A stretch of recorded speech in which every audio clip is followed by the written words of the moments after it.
It really is our pleasure. So, welcome to the Holistic Kid Show. My name is Zane. My name is Dula. And I'm Imad. We're the Holistic Kids Kid Show, as we're us kids from the inside out. Over the last 4 years, we have talked to over 165 of the world-renowned guests. We all agree there's a huge problem, a problem that shows no signs of stopping.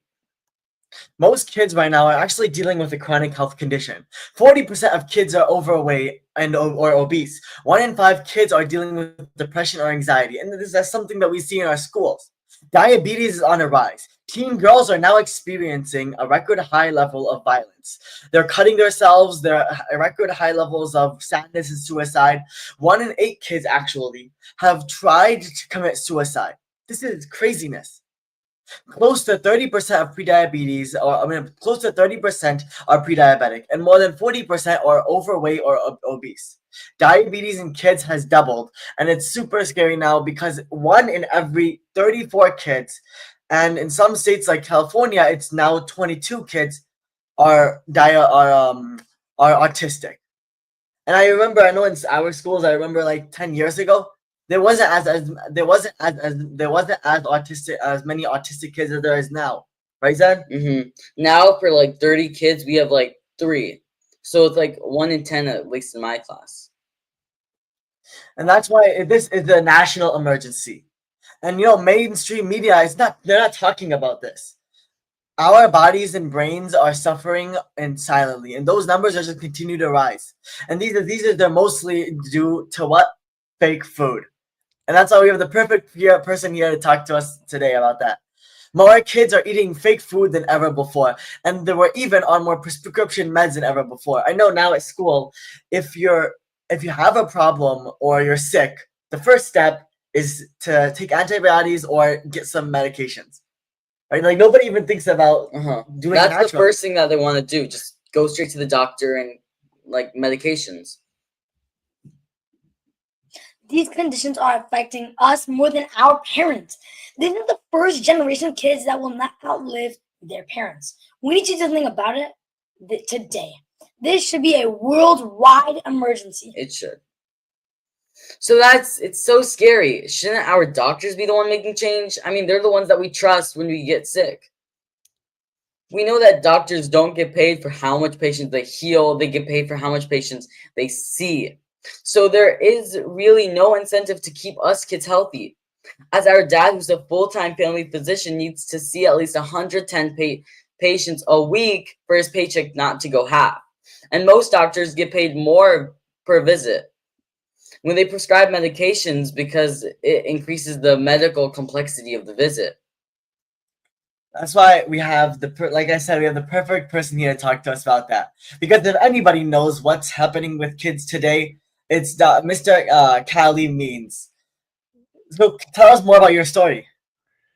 Well, guys, first off, that was such a good introduction to the problem. And I think your understanding of what's happening to kids, that was a more lucid explanation than I think most doctors from Harvard or Stanford or other elite institutions would say. I think what's happening is we've been so desensitized to the sick care system that medicine is only once we're sick to manage the disease.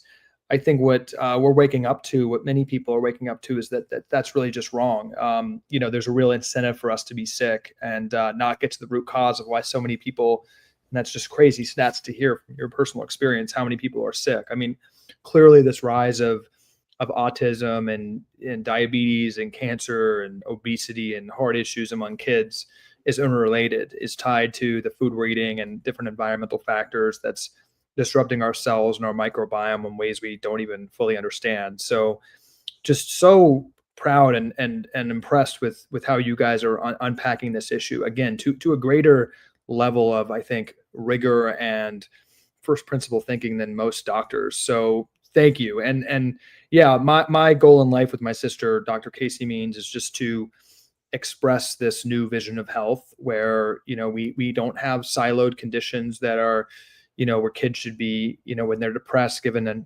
drug right away, like an SSRI, or when they have high cholesterol, be given, a statin, which is, going up in prescription rates among teens, or, now the American Academy of Pediatrics is recommending Ozempic for 6-year-olds, it looks like. So That's just not the right way to go. And I've been, was a lobbyist early in my career for the food and pharma industry, and really inspired by my sister who was inside the medical system and then started speaking out. And then, we just, like you guys, started, creating content, social media posts, wrote a book, went on podcasts.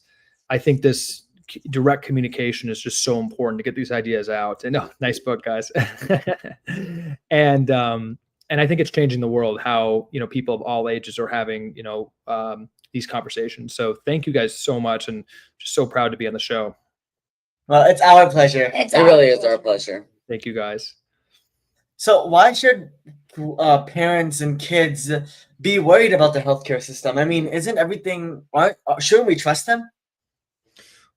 I think kids should be trusting our parents and our adults. And I think it's a big moral failing that they can't. I think, unfortunately, the healthcare system is the most employed. It's the highest employee count of any industry in the country.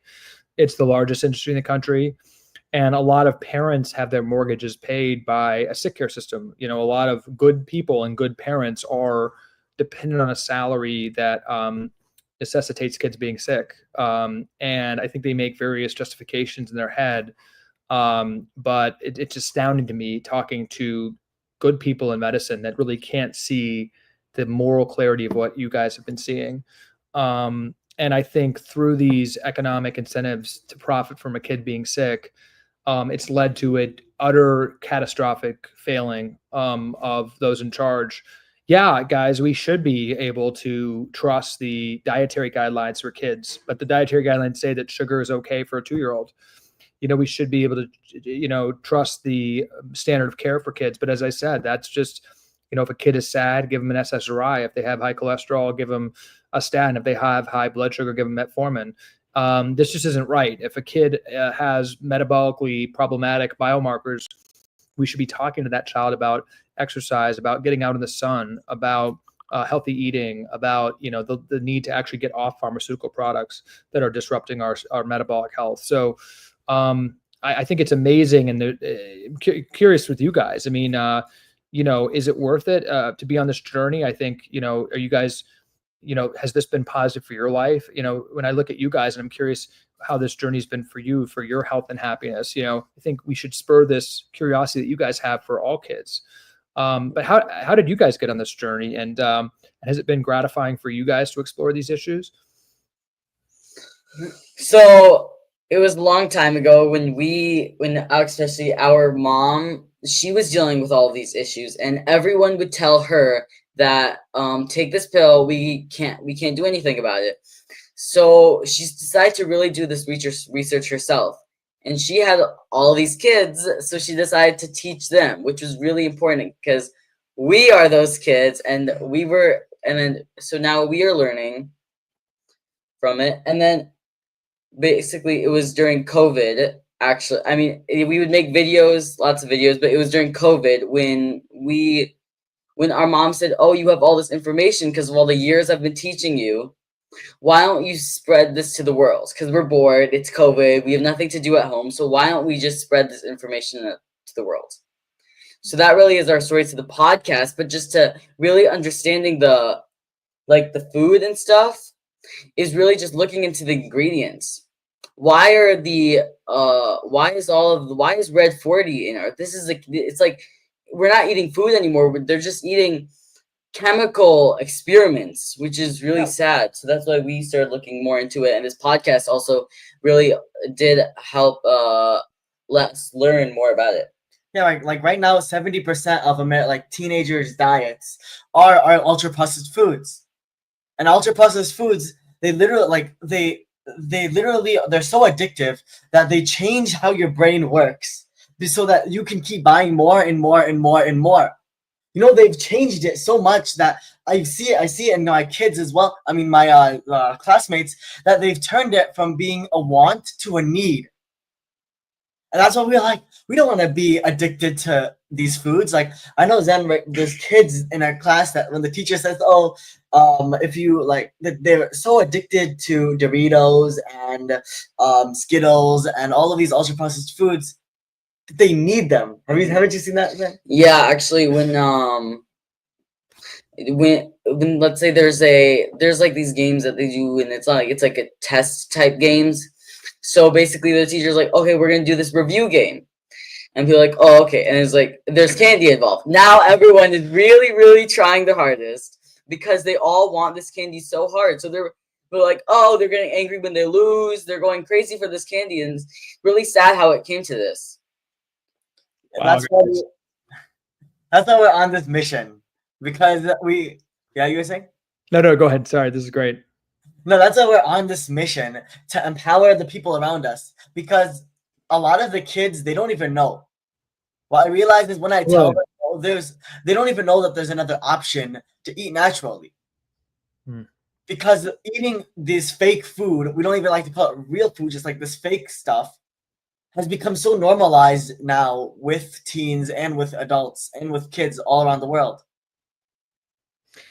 Well, I'm just thinking, listening to you, I mean, first off, just amazed by you guys. And wow, like that's my goal in life, is to spur incentives for more kids to think critically like you guys. I mean, if everyone was thinking the same, just kind of exploring questions like you guys and asking things from first principles and not trusting the experts and just making up your own mind, we'd be a much better country. Because and for me, exploring the root cause of these food and health issues is a way to actually, you know, think critically about everything. I mean, what's happening to our health is really a spiritual problem, I think, where, you know, we're losing our ability to, you know, kind of operate efficiently and think clearly, you know, with our health, and we're losing awe for the interconnection between our health and our environment and our food and our, you know, soil. So it's just amazing. You know, also just COVID obviously was a very complex time, but makes me think there was a real silver lining with leading more people to think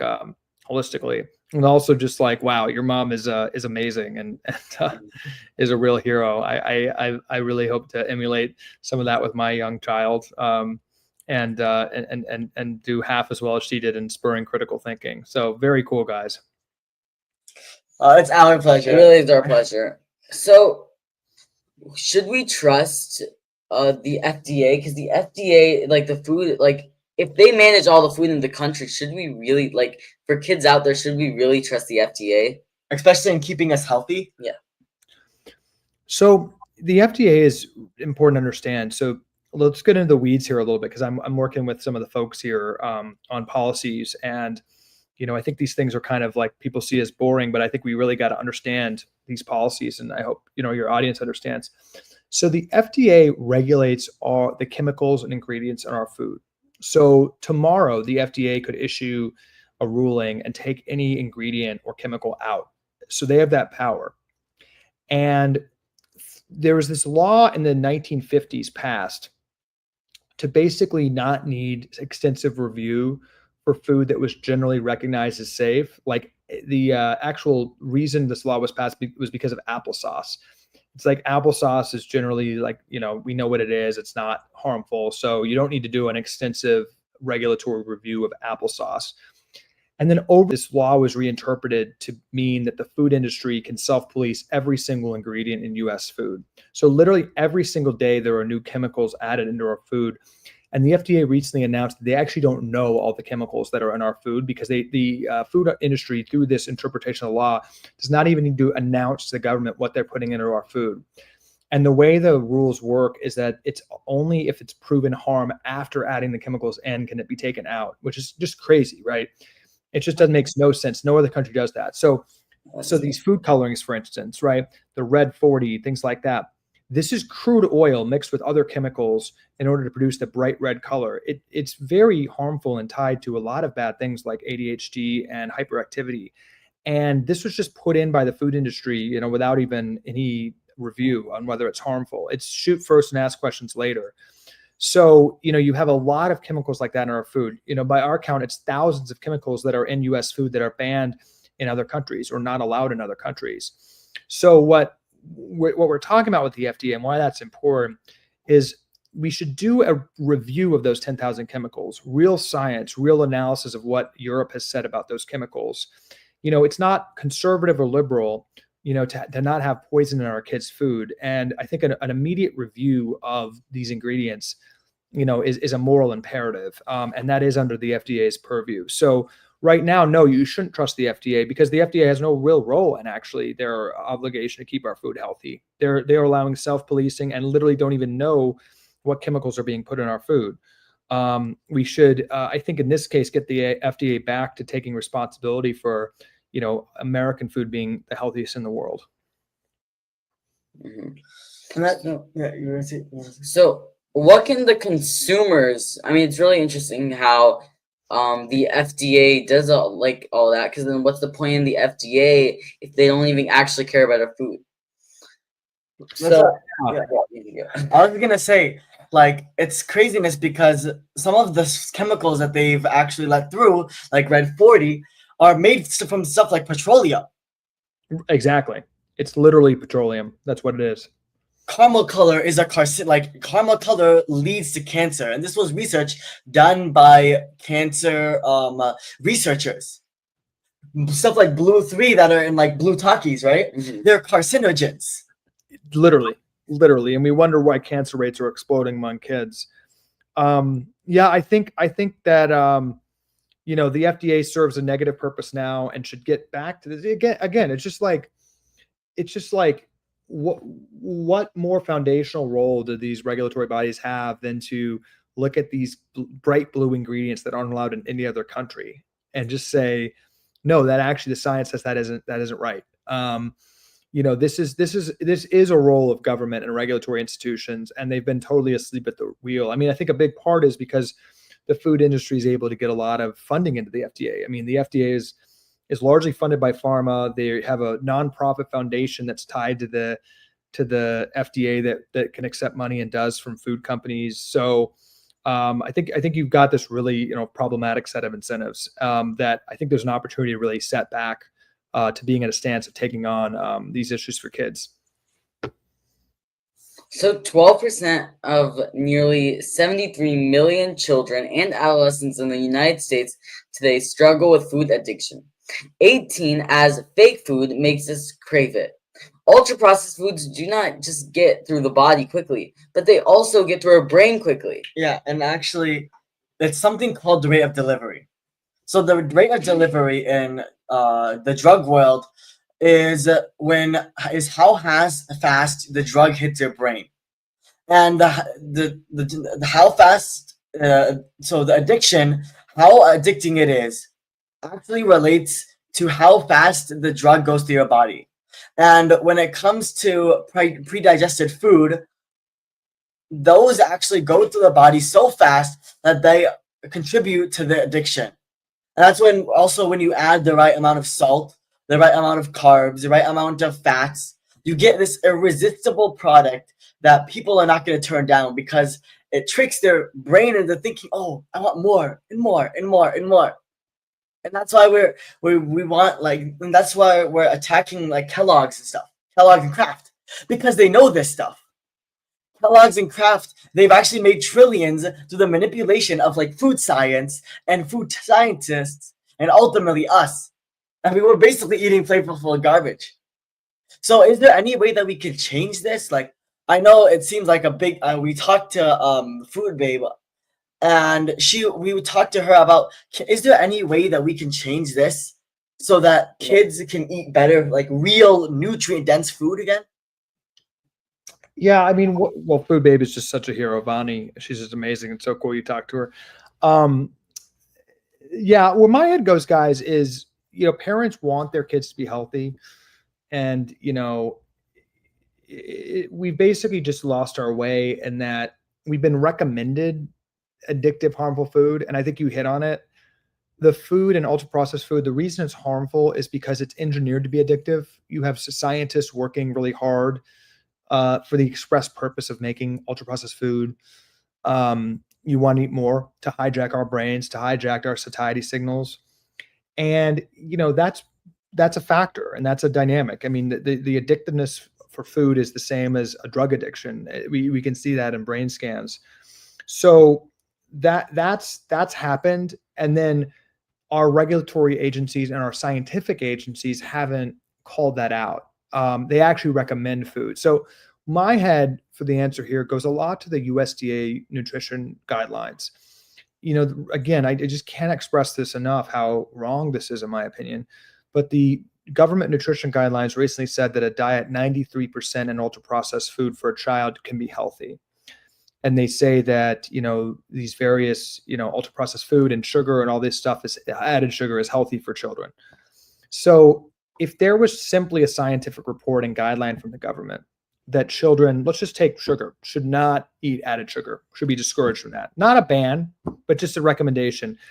That would influence parents, right? Then it would be, kind of not the right thing to do in order to give their kids all this junk food. The problem is that when parents are giving kids a bunch of junk food, they're actually falling under the USDA recommendations of the government. So the first thing I do is the point you made towards the beginning of the interview about trust. We just need to trust our scientific guidelines again. And we need to get clear scientific guidelines that say kids shouldn't eat junk food.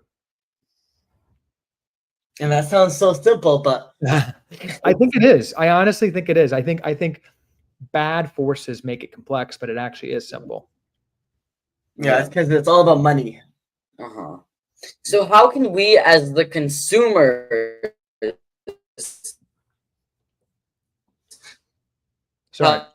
help discourage these bad food companies to stop what they're doing? Well, I think help is hopefully on the way from Robert Kennedy and this new administration.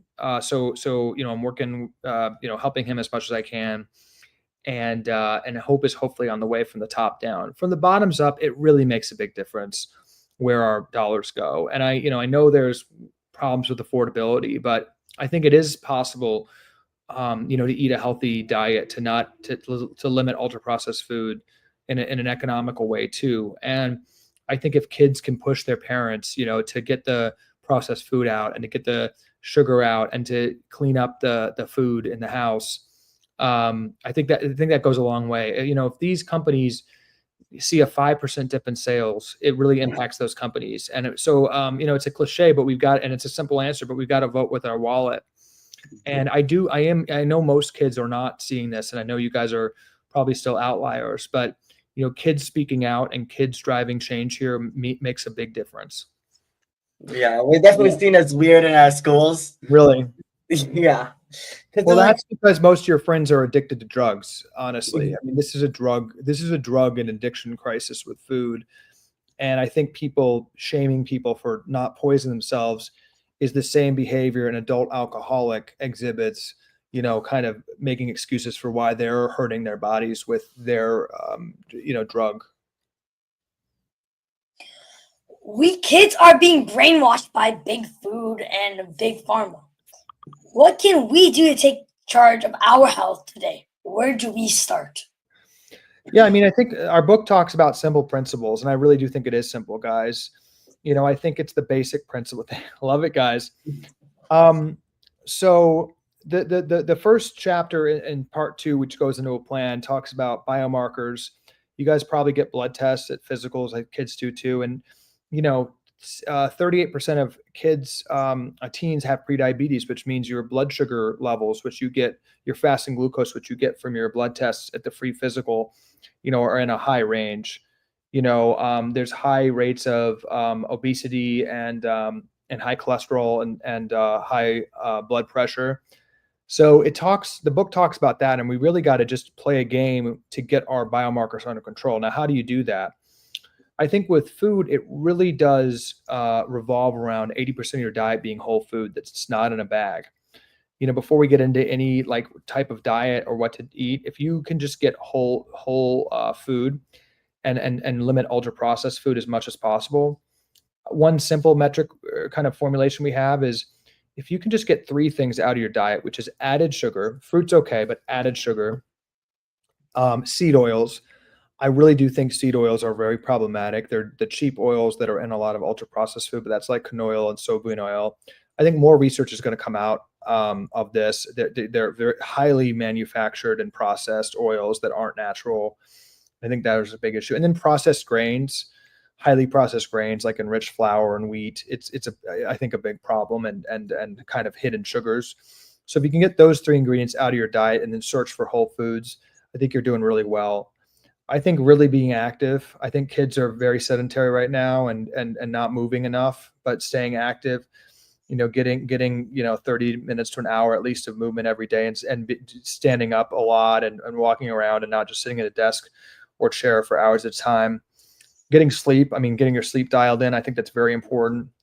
And your chronic stress. I mean, you can see all the parents addicted to their phones and various other addictive things. Being aware that this is not the norm, and you should not emulate adults in that way. It's really causing harm. All these dopamine traps that we have, including the phone, that hijack our attention, hijack our stress levels. So modulating that, and frankly practicing mindfulness and practicing gratitude and practicing all these habits that adults should be practicing. But those are some simple habits that I think we really just need to focus. I mean, ideally at the youngest age possible. And it's just the basics, guys. So basically, eat real food. Yes, that's right. Much better stated. When you eat real food, and then you just have to go to the principles that we were supposed to do, we were made to, like sleep and exercise, which are also really important. Like that's right. Eat real food, move, 8 hours of sleep. I mean, it's the basics. Yeah, you are so inspirational. We are so honored for everything that you do. Yeah, you're so amazing. But where do we start? Because this seems so when we talk to other kids, this seems so far for them to stop eating McDonald's and Burger King. So where can kids start? Yeah. Well, what is one thing kids can do right now today? One. Like the biggest. I would say, don't worry about your friends. I would say, when my dad, after my mom died, was still eating bad food, I was very mad at him and tried to, lecture him, and my sister too. And my sister finally said, we should just be okay if he's going to do that, even if he's going to die. It was kind of stark. It's like, even if he dies earlier because he doesn't listen to our advice, our energy should just be to love him and focus on ourselves. And I think by focusing on yourself and being on your own journey and sharing that, if people want to listen to it and people seeing it, that energy comes through to people. You're never going to basically badger people to change. But I think, creating content that they can choose to watch, living your truth yourself, and, giving your thoughts if they ask, but not having the energy of wanting to change anyone or force anyone to do anything, I think is very effective. That's why Casey and I really try to create content that people can choose to read or watch. But I fail at this a lot, but try not to, really try to control anyone around me, and just have love for them, because we do have a mass addiction crisis in this country and a big problem. But I think the energy of just you guys being on your journey, you've inspired probably more people than you know. Wow, you're so empowering. So empowering. Thank you. Well, so grateful for you guys, and really, really admire and am inspired by you guys as well. Well, it's our pleasure. Yeah, it's our pleasure. All right. Thank you so much, Mr. Calley. So now let's recap your key points. There is an incentive for us to be sick and stay sick. We have a drug and an addiction problem. We see this in school. We need to explore the root cause. This has to become this is also a spiritual problem. We are losing the awe of the internet connectiveness of our environment and our food. Yeah, and the FDA regulates the chemicals in our food, but they have taken their hands off the wheel. Over 10,000 chemicals have actually been added, and most of them haven't been reviewed by the FDA, compared to Europe, where they have banned lots of chemicals that are still being used in America and still being used to feed kids. They don't have any real role in keeping us healthy. So we need to keep our eyes open. We need to keep our eyes to date. Parents, we have been recommended ultra-processed foods. Our regulatory agencies have not called this out. The government doesn't call this out. Us kids and parents need to work together to create a healthier future. We need to open our eyes and actually start doing the research for ourselves, because we can create change. Just vote with your wallet and get ultra-processed foods out of our homes, added sugar, seed oils, and highly processed grains. They definitely need to be dumped, because they can only increase inflammation. Get movement, sleep, lower chronic stress. Be aware that this is not normal. Gratitude and mindfulness, we teens can create this change today. And we can create the change from community to community, state to state, country to country, and with the ability to unite the world today. Our future needs this. Our future depends on it. Well, change is also simple. Start eating real food today. Get Mr. Calley's book today. And kids and teens. We read this book, so you can too. And we love it. It's a great guide to really get you on track and really help you understand more on how the corruption works. And so thank you everyone for tuning in. Until next time, I'm Zansari. I'm Abdullah. And I'm Imad.